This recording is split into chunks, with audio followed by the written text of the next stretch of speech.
the Jolly Roger. There are deeper mysteries behind it. I'm including this because of the Nolan Cross, the headstone as it's called, the skull. The Jolly Roger, of course, was first flown by Roger II of Sicily, who was a contemporary of Bernard de Clairvaux and a supporter of the Templar Knights. But what does it mean? In Freemasonry, the Jolly Roger is also used. Again, what does it mean? Go back in time a few thousand years.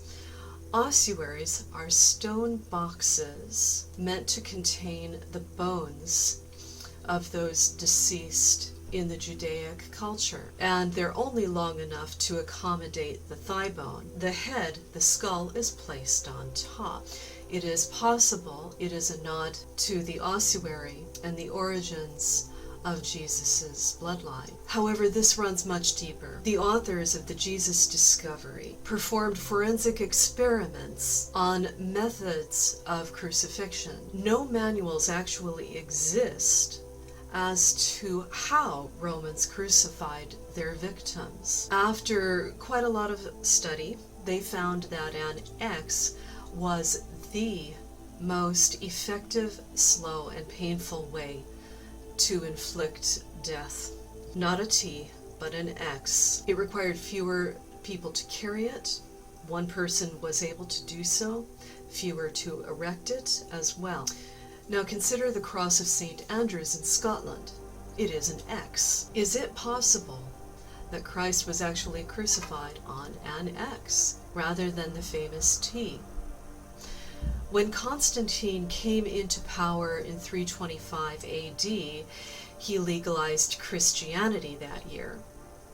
He inverted his sword, striking it into the ground, kneeling, and immediately you have an object of peace and meditation and prayer. This is what became famous. This is what we know of today as the cross.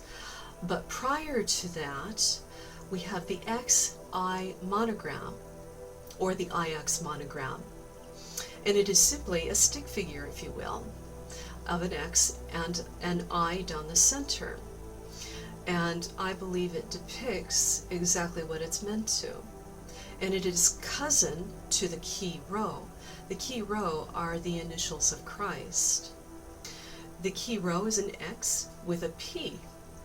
The P resembling a head, and they are very, very easy images to quickly scrawl down into sand if one needed to, or to trace in someone's palm.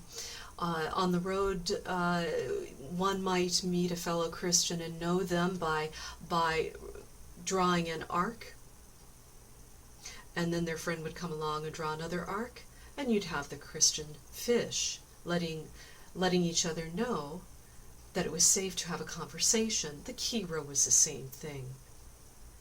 The XI monogram. I believe it is the XI monogram and the key row which the Cistercians used for the hooked X in their codes. It is a mystery, and it is intriguing how the Templars came to use the Jolly Roger.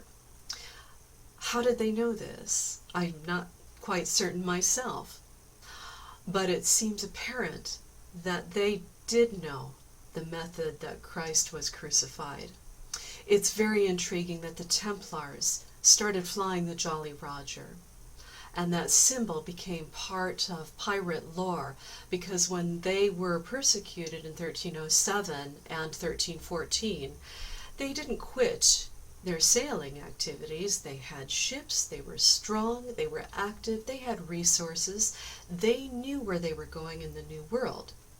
And I believe they started haranguing Catholic ships. And of course they've been to Nova Scotia for centuries. And what better way to memorialize their knowledge and their beliefs than in the headstone of the Nolan Cross? Of course, the severed head is also John the Baptist, who is the patron saint of the Templar Knight Order. So you have both men. Both men are memorialized and immortalized within the Jolly Roger.